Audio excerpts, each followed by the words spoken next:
out of my sleep. Oh, 'cause I had to dance.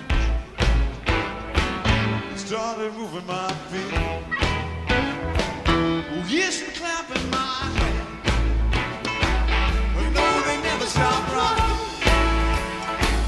Going around and round. They ain't no reason rocking.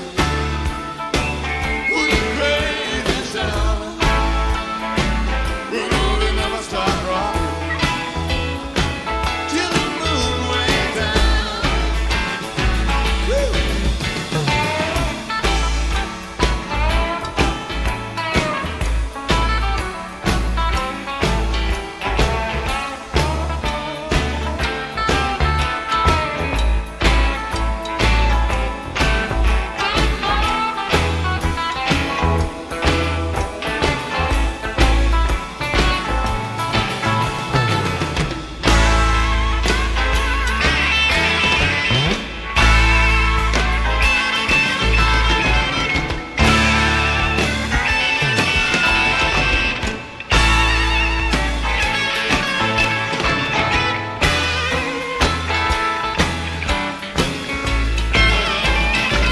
Oh, now 12 o'clock or something like that.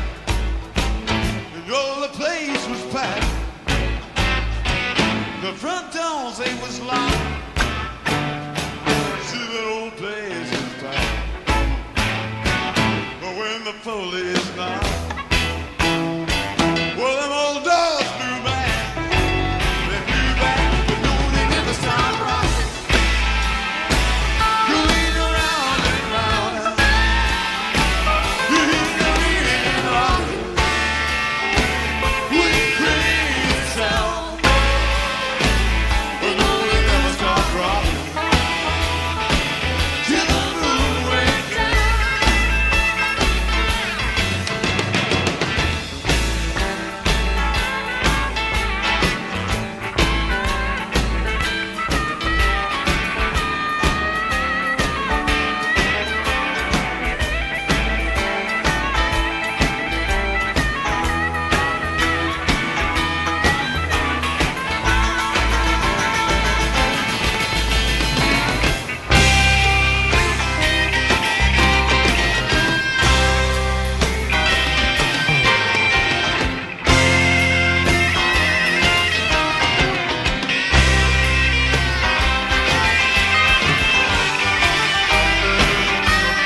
you. Don't go away. We're going to take another short break. We'll be back with another set in a few minutes.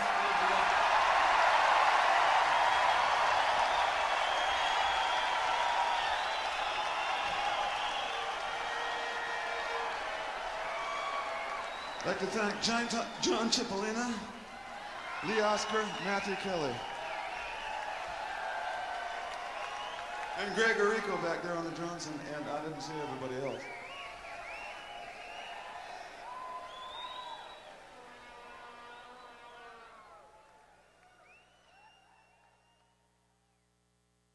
Ooh, you brought me a nacho hat. Thanks, Ned. Nacho man. I want to be a nacho man.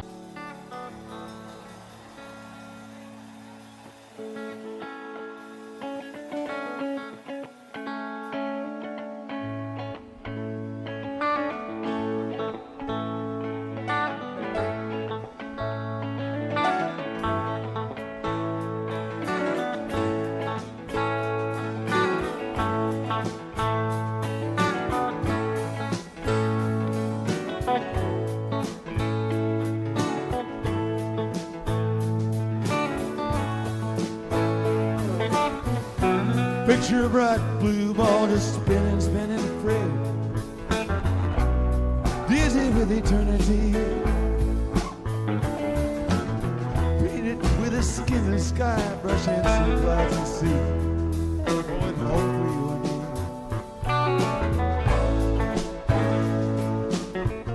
and me. Peaceful place, your soul looks from space, closer look reveals the human race. Full of hope, full of grace is the human race. But afraid, we merely are home to waste. This is a peak downhill we can't forget. Hasn't got a name just yet. Always awake, always around.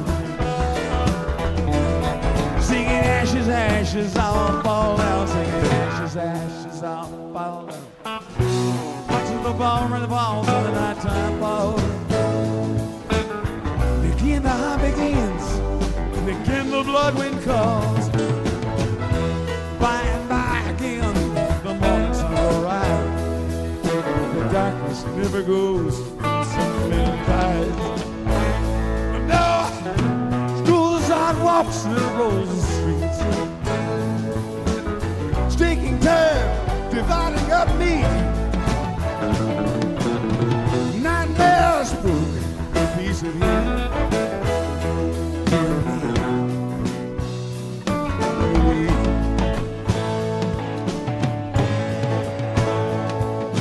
Big flash played in the ghetto night. Rudy's looking for a fight. Rat cat alley roll them bones. Need that cash to feed that Jones. The politicians throwing stones, singing ashes, ashes, all fall down singing. Chromosomes and pinstripe bosses roll the dice. Anyway they fall, guess who gets to pay the price? Money green, the proletarian gray. Selling guns, set up for today. So the kids, they dance to shake their bones.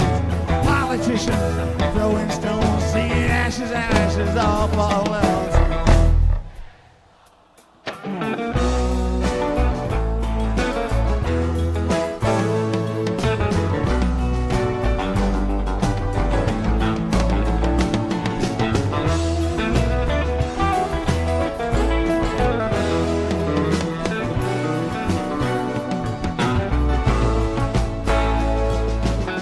Heartless powers try to tell us what to think. With the spirit sleeping and the flesh is ink. History's page with an April garden stone. Future's here.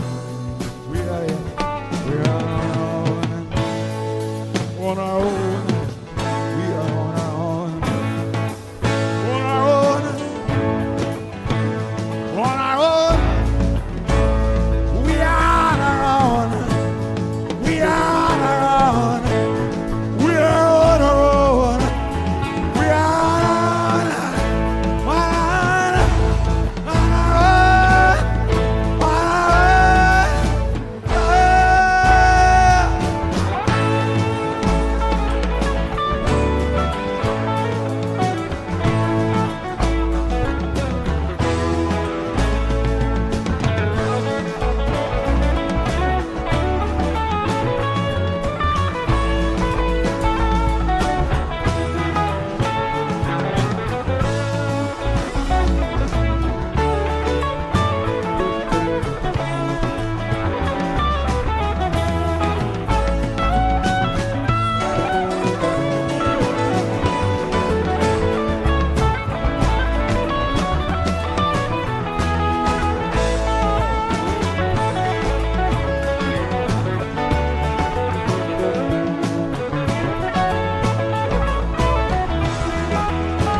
You think game is lost and we're all the same. No one left to place or take the blame. We will leave this place an empty stove with a shining ball of blue we can call our home. So the kids they dance and shake their bones. Politicians throwing stones, seeing ashes, ashes all fall down.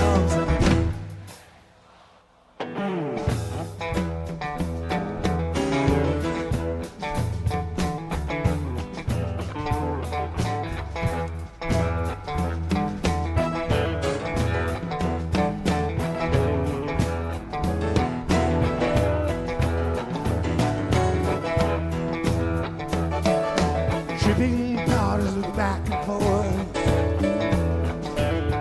And black goes south and white comes north. In a whole world full of petty wars. Yeah, and I got mine and you got yours. Will the current fashion set the pace? Lose your step, fall out of grace.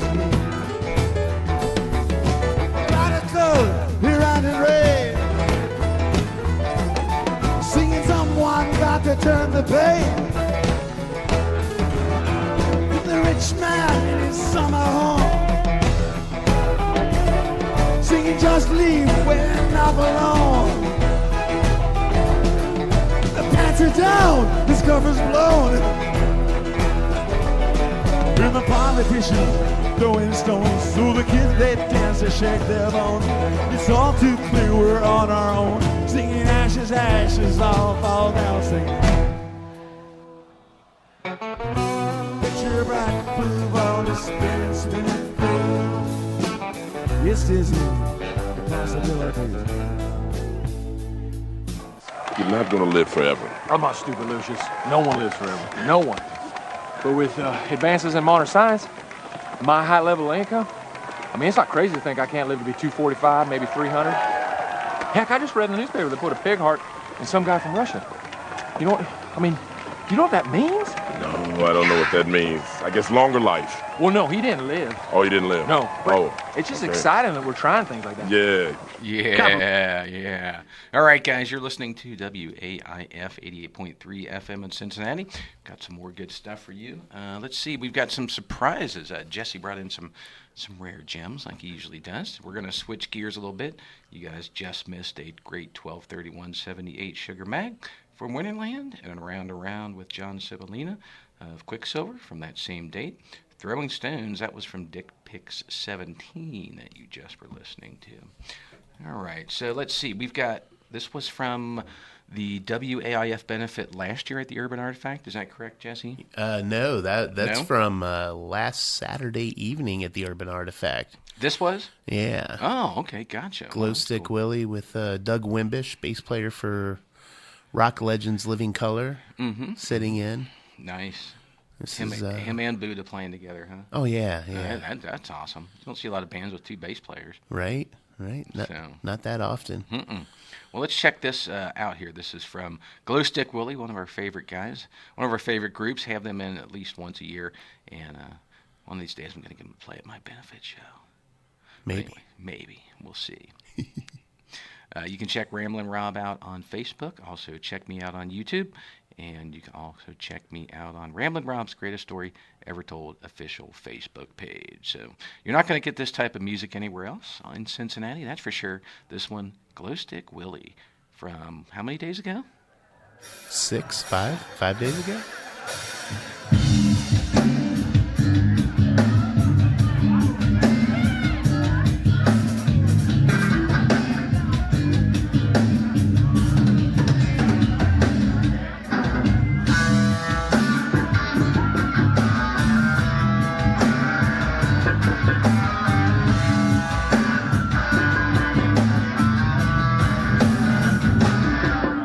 The rain falls down on this old highway.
That was some live Glow Stick Willie there. You're only going to get that kind of music here at WAIF. That's why you guys becoming a member is so very important. WAIF883.org is how you do that.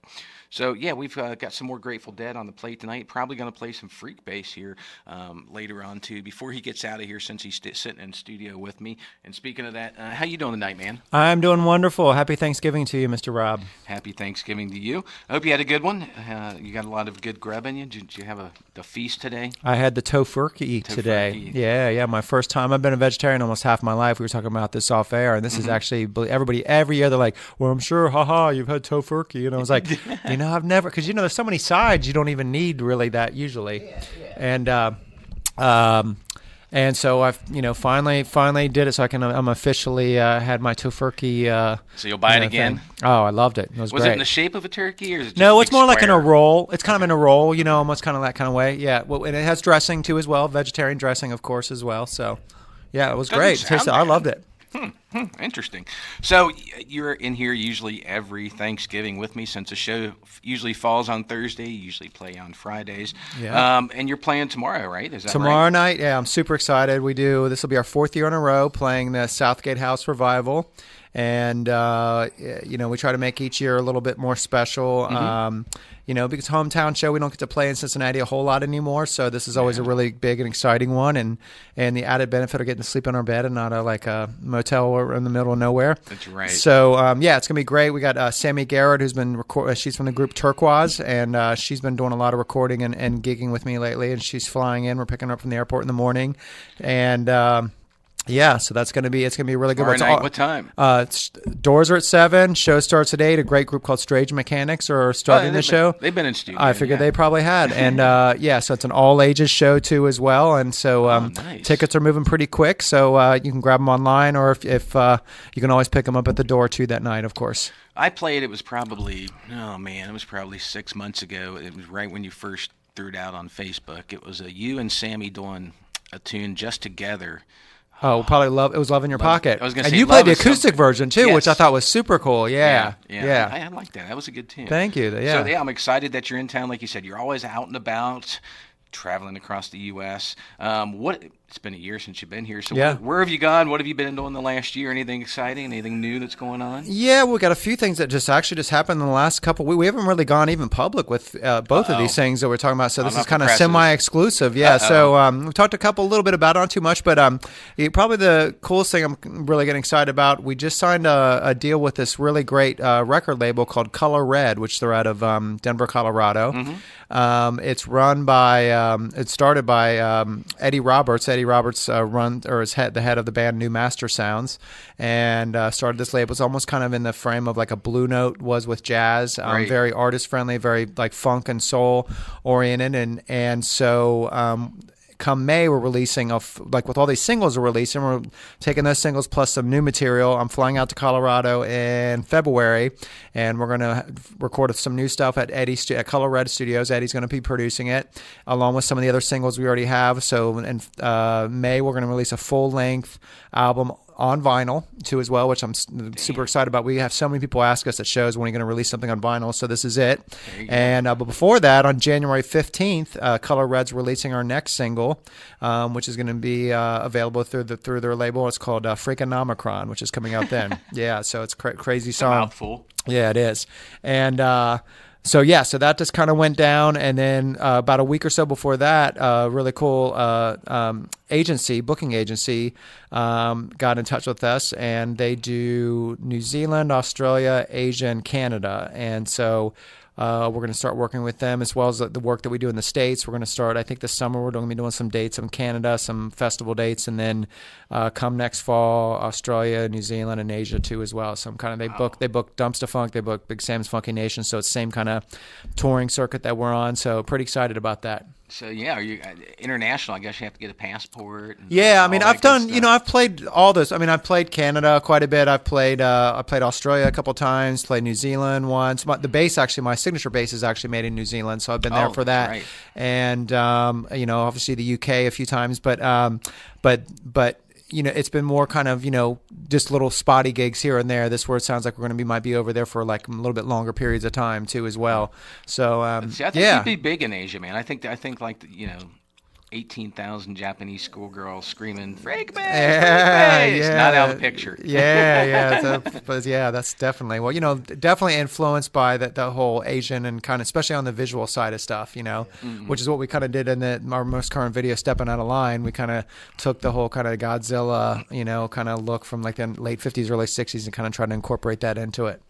Well, speaking of the new signature bass, tell us a little bit about that in case people don't know. I've seen it. You brought it in here last year. It's that's an incredible work of art. Yeah, well, thank you very much. So I did this thing last year, or 2 years ago now, called the London Bass Guitar Show over in the UK, and it was kind of a big bass convention thing. And this company called Stonefield were there, and they're from New Zealand. And they, long story short, they approached me about the idea of doing a Freak Bass signature model bass, and I said that sounds great, but let's actually do it so not just one for me, so other people can buy them too as well. So we went back and forth in email and FaceTime and all that kind of stuff, because he's obviously in New Zealand, and came up with this great bass, which I love to death. And so he wanted to make a video kind of talking about that they could use to promote online, and he's kind of like a superhero and Star Wars fanatic like I am, right? And he said, well, instead of just doing the thing where you're sitting in a studio just banging it around, let's just kind of make it like a movie. So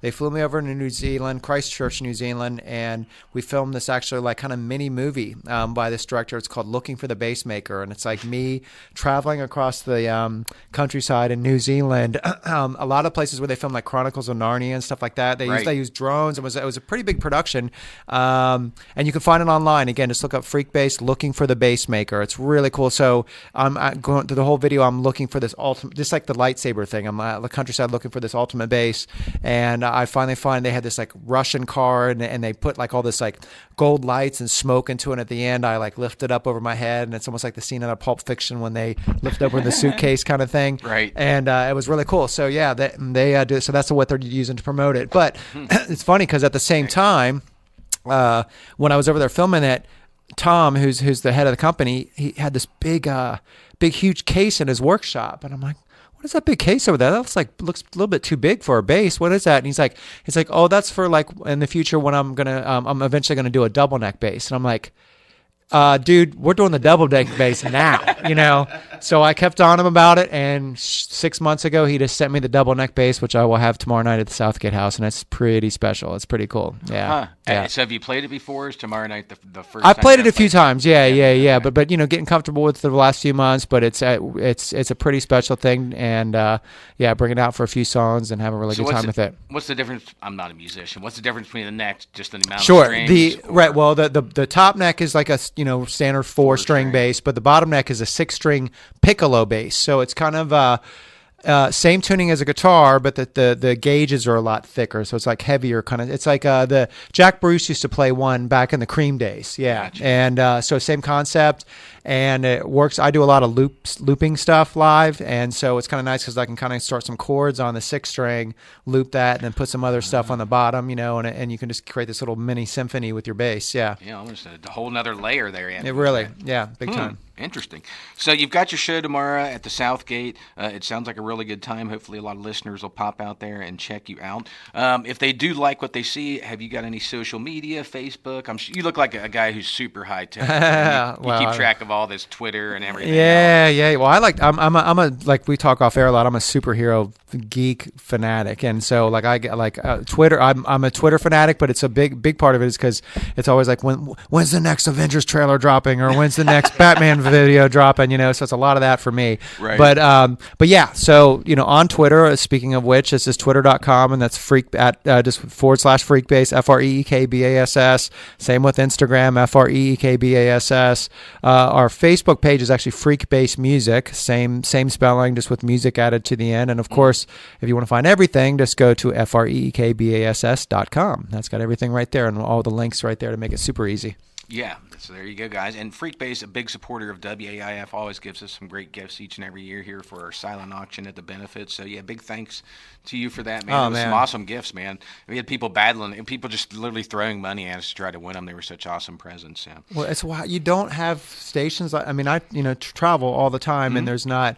I mean, the people, the list. I don't know how many listeners know what the station even physically looks like. I mean, Yeah, it not looks a lot like of something people out of like pop in. 1955, like Wolfman Jack. You know, like because you can actually see. Pre-WKRP. Yeah, you see through the station. Yeah, it's a super cool looking station. Yeah, very retro looking. Yeah. Yeah, it is. That's what I tell people. It's a lot of the bands come in there and they feel like, especially the older guys, they feel like they've stepped back to the 1970s. Almost. Sure. It's just like, whoa, Well, so much man. radio now is so corporate. You're like usually going in an office building on the 10th floor, back in this little secluded area. So it's really nice. Grassroots at its Yes, best, yes, it for is. sure. Yeah. So you go across the country, you get a chance to listen to a lot of different music, a lot of different bands. Have you found anybody in the last year or so that you found that you've liked, any new bands that are out?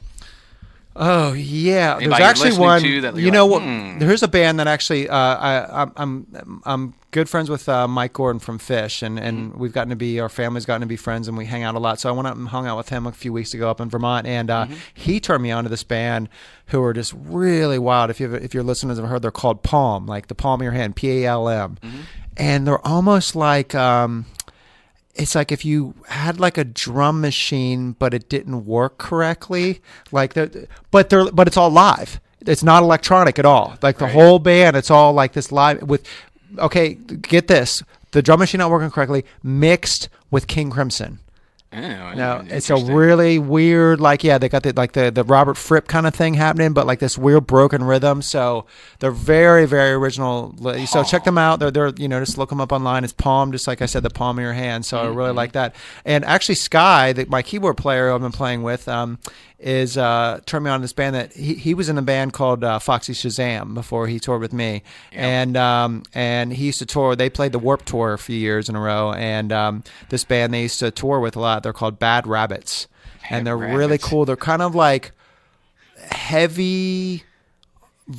They're R&B, like on their face they sound like R&B, but it's like but R&B if they were an R&B band that can play the Warped Tour, that pretty much says it right there. You're not gonna have many more R&B bands playing the Warped Tour, so it has it's like got that it's like a heavy version of an R&B band. They're really cool fresh textures. I just got it in the last couple weeks, so I really like them too. Yeah, so both of those, Palm and Bad Rabbits. Yeah, Definitely check those guys out. I know a lot of my listeners are always looking for some new music, some different music out there. So inevitably, we're going to have to end this here soon. But before we do, I just, want to get in the comic part of the interview. It seems like we always kind of dive you better in watch there. out. We're gonna be here all night if you start on that. Go ahead. Well, I just wanted to. I know Stanley passed away Yeah. recently, and he was probably an icon in your life as well as mine. So I didn't know if you wanted to just kind of talk about as someone who. As a younger kid, I'm sure you collected comic books. You're Yep. still into comic books, et cetera, et cetera. Me too. I didn't know if you wanted to speak a little bit about what he did as far as influence you as a kid. Sure. Well, I mean, I think Stan Lee was kind of like the Walt Disney of our generation, is the best way I can think of it. Right. He created this whole. Just like Walt Disney did with Mickey Mouse and Goofy and all those, he created this whole world. They just happened to be superheroes. And the thing that I always thought was so amazing, and still amazing about Marvel. Marvel, like the characters or people you could like. I mean, I love Superman and I love Batman, but Batman's a millionaire and Superman's from a different planet. You know what I Right. mean? Where Peter Parker, Not and- relatable. yeah. I mean, they all. I mean, and a lot of. I mean, there's. That's a whole other subject. But Marvel, they were like the people that you could. They could be you. And that's what was always so amazing about the Marvel side of things too, as well. So I mean, I just. Like I said, I think that the best thing is the Walt Disney of our generation. It's so sad. I mean, he seemed like he was going to be one of those guys that was going to last forever too. Well, and I mean, I was, know I he was think- 95, but yeah, you he thought was that he's very old, but he seemed like he almost seems immortal in a sense, and now he kind of is. I heard they actually filmed a bunch of he does with the cameos in all the Yes. movies. I heard that he which was such a cool thing because obviously Alfred Hitchcock used to do that, so that was super cool that he did that thing too. But I've heard they actually filmed like a bunch in advance for like the next 3 or 4 or 5 years of Marvel movies too, so they can drop just in those in there case, too. huh? Yeah, exactly. Yeah, so Yeah, I'm really surprised at how Marvel specifically has exploded. I mean, as a first off with a couple X-Men movies, and now they're diving pretty deep into the Marvel catalog. It won't be long before they have a movie just about Cable, or some of these kind of second tier superheroes that are out there, instead of just the X-Men and the main characters. Right. Well, I mean, even I know Deadpool seems mainstream now, but Deadpool was not some mainstream character. You know? I mean, it was very, very obscure character. Now he is mainstream now. Even Iron Man. I mean, Iron Man wasn't as like second tier as say Deadpool was, but he wasn't. Yeah, but even when now, like 10 years ago, before Robert Downey Jr. did Iron Man, he wasn't on Superman, Batman level. He wasn't total household name, and now of course he is. But it's just amazing how much that's soaked into our pop culture. Oh yeah. I mean, like you said, Deadpool. I remember he was a bit player in a Wolverine comic that I bought, and then he had a box set that came out, and I bought the first, I think, 4 issues box set when Deadpool had his end comic, and he started out second tier, but that was one of the things about Marvel that they did so well, is they wrote the stories so well, and they interlaced all the stories between characters, and he was just such a well-written character that he just kind of skipped over everybody and jumped up a tier, Totally. And the mouth, how they've made all the movies connect. Yeah, it's unbelievable. And I think continuity of. I think that's universe. My opinion is that's where DC got in trouble, because DC tried. It's like when they tried to start imitating Marvel with it, like the Justice League thing and everything. It's like. Right. Don't be your I mean, obviously the Dark Knight trilogy with Christopher Nolan is some of my favorite superhero. I mean, the Dark Knight might be my favorite superhero movie of all time. And it's its own world, it's its own thing. Don't feel like you have to connect it. I mean, Marvel does that and they do it great, but DC be your own stories, as opposed to trying to be Marvel. That's where I think they got in trouble a little bit. Yeah, I watched the adaptation of the Green Arrow on TV because the wife watched it every once in a while. Sure. It's called Arrow, and that's the first thing I thought is like, ooh, awful Marvelish there. That's not the bread and butter, four-color DC, type of shallowish story. Like you said, it seems like a lot of people are aliens in the DC world. But yeah, and that was the one thing that I kind of liked about the Marvel comic exclusively is, even growing up and reading all these different, from Power Fist and Iron Man to Iron Fist to Spider-Man. And all these older comics from the 70s and 60s when I grew up, it seemed like, no matter how weird you were, no matter how odd you were, you always had a place in their universes, in their worlds, or on their teams, or what have you. So you could be the odd person, or you could be the ugly duckling, or what have you. Well, that's kind of X-Men's whole precedent. I mean, even with Professor X and Magneto. I mean, they were like straight up. Professor X was Malcolm X, and Magneto was. Professor X was. And then Magneto was Malcolm X. Excuse me. Yeah. And Professor X was Martin Luther King. Is what I meant to say. Yeah. So I mean, in terms of their philosophy about. How to right. I mean, Professor X was like, no, by any means necessary. I mean, not Professor X. I keep getting backwards. Magneto was by any means necessary, which is more than Malcolm X kind of thing, where Professor X, and Professor X was more all about, let's integrate with everybody and get along with humans type thing. So it was very philosophical in that kind of way too, as well. So I don't follow it too awfully much, but I know they probably got some Marvel movies coming out. Have they got any coming out in the next year or two or so? Well, that I don't know about, which is probably all of them. I just don't. Sure. I haven't seen the last couple. I've been really bad. So you haven't seen Infinity War yet, huh? No. Oh, Infinity War. Everybody tells me that's one of the, even people who weren't big Marvel fans, like the boy, he came back and it's like, that movie was one of the better movies. Oh, it's so good. Yeah, it's really, really deep because the main villain, which is Thanos, you understand don't agree with what he's doing, but you understand why he's doing what he do. That's what makes the villain so good, because he's got a reason for his madness. And so that was kind of part 1 of 2. And so the part 2 of that storyline comes out this summer, which is Avengers 4. And there's all these rumors that either Iron Man or Captain, because all their contracts are up, Iron Man or Captain America are going to die in it. And we'll see if that happens or not. But so that's the big one. I think it's coming up. Then, this month, and on the DC side, I think Aquaman comes out in a couple weeks. Really? Yeah. Oh my gosh. Yeah. They gave Aquaman a movie. Yeah. That's believe it or weird. not. I never, and it's directed by James Wan, whose son usually does more horror flicks. He's got a great reputation with that stuff. So it's gonna be interesting to see what they do. But the one I'm most excited about and then we'll stop talking about superheroes. I apologize. But, right, sorry guys, but we have to. Yeah, we drove inevitable. some people out of the room on this one. But the Joaquin Phoenix is doing a standalone Joker movie that comes out next year. I saw that. Which my main reason I'm excited about it, it's a $50 million budget. Now that sounds like, that's like in superhero world, that's nothing. Well, I mean, what I mean is like, I think Avengers was like 500 million plus, so the reason I'm excited about it, because that means it's not going to be, and most of that's CGI and special effects is what they're spending on. Right. That means they're not spending on that. It's going to be more script and storyline based, kind of like how the Christopher Nolan Batmans were. So, and it's the origin of how he became the Joker. So, Joaquin Phoenix, what a great pick as long for as it's him. got a lot of action. I know that some of the movies that come out, that especially the first movies that Marvel tended to throw out, they have a lot of the, let's develop the background, sure, the world and the storylines, and they spend a little too much time. You're right. I'm like, where's Juggernaut? Bring him in here. It'll cost some stuff to happen.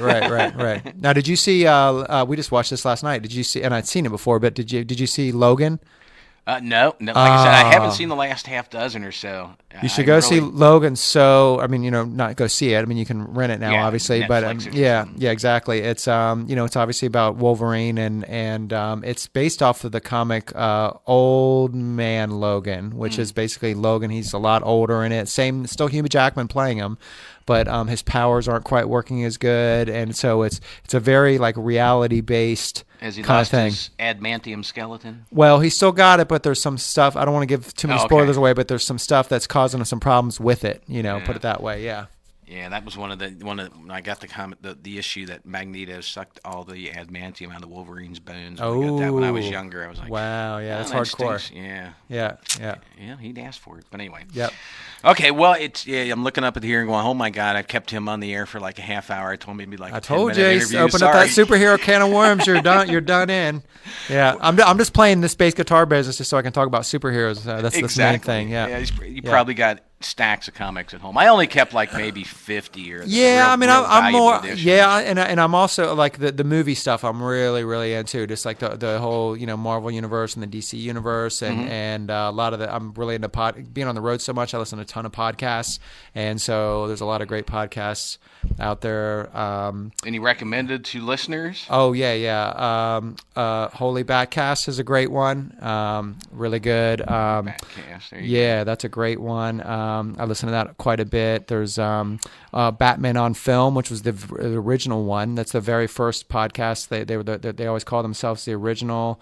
There's one called Suicide Squadcast too is great, and not my favorite, but one of my favorites is the Fanboy podcast too as well. So there's some great ones out there too as well. Yeah. Okay. Well, I'm going to let you go. I know you got a busy day tomorrow. You had Thanksgiving today. You're going to be playing at the Southgate tomorrow starting at 7, I believe. 7 is the doors. 8 o'clock is the show. Strange Mechanics hit on there, and then we'll be playing after that too as well. So it's going to be great. We're filming it, like I said, for a live video, so come out and get crazy. And and get your face on a video. That's right. Maybe, huh? That's right. Yeah, it's going to be good. All right, man. Well, I appreciate you coming in yet again and all the support to WAIF, Taper, Jesse, and myself over the years, man. And have a good show tomorrow. Yeah, man. Well, thanks for doing what you're doing, Rob, as always, man. No problem, brother. All right. Well, we're going to let him get out of here and get some sleep because he's got a busy day tomorrow. And we're going to start playing, let's see.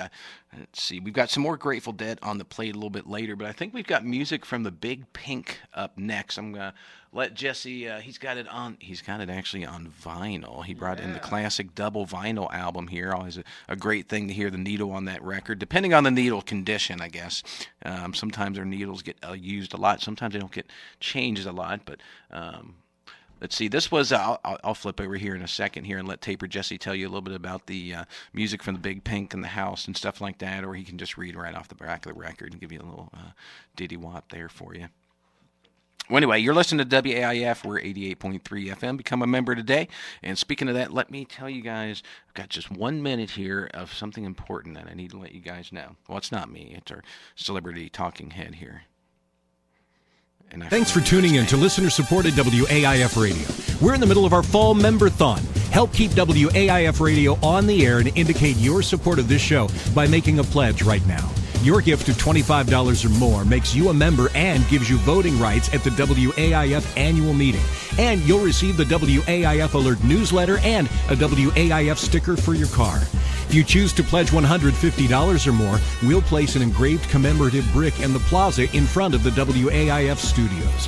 Help us pave the way for the future of WAIF radio. Your brick could have your name or memorialize a loved one. Please call 513-961-8900 or 513-749-1444 right now to make a pledge. If you prefer to go online, you can make a pledge by clicking the donation button on the WAIF website and use your credit card or PayPal. If you pledge online, please be sure to include the name of our show in the purpose field so that we get credit for your donation. Every show at WAIF needs to meet a minimum level of pledges. Please give us a call at 513-961-8900 or 513-749-1444 or visit www.waif883.org and pledge $25 or more to become a member of listener-supported radio, WAIF Cincinnati. Do it, guys. It's the only way you'll keep shows like this on the air. We've got over 65 different programs here. Musical taste ranging from Caribbean to bluegrass to gospel to Grateful Dead to gypsy jazz. You name it, we have it. WIF's website, WIF883.org, has updated programming grid information, smart and Android apps for your phone, so you can listen to all your programs worldwide 24/7. And like I said, this is a unique thing on the dial. You don't get an opportunity to sit down in front of a microphone, play what you want. We don't have any corporations telling us what to do, what to play. Each individual programmer is responsible for their own content. So no one tells Ramblin' Rob what to play. I pick out some good tunes. Jesse picks out some good tunes. We get some good people like Freak Bass in here each and every year to interview, sit down and talk to us, and it's all up to us. So speaking of that, if you think you have a good idea for a proposal, WAF's website is where you find out how to do that. Download a proposal form, fill it out. All we ask is a couple things. One, you're diverse. You could be anything. And musically underrepresented. We don't want to play, the same stuff you're going to hear on Q102, WEB, and stuff like that. We want stuff that you're not going to hear on contemporary radio like the Grateful Dead. Well, time to quit rambling. We have the Big Pink on the menu. So Taper Jesse, I think he is ready with some classic vinyl. So I'm just going to flip it over to him.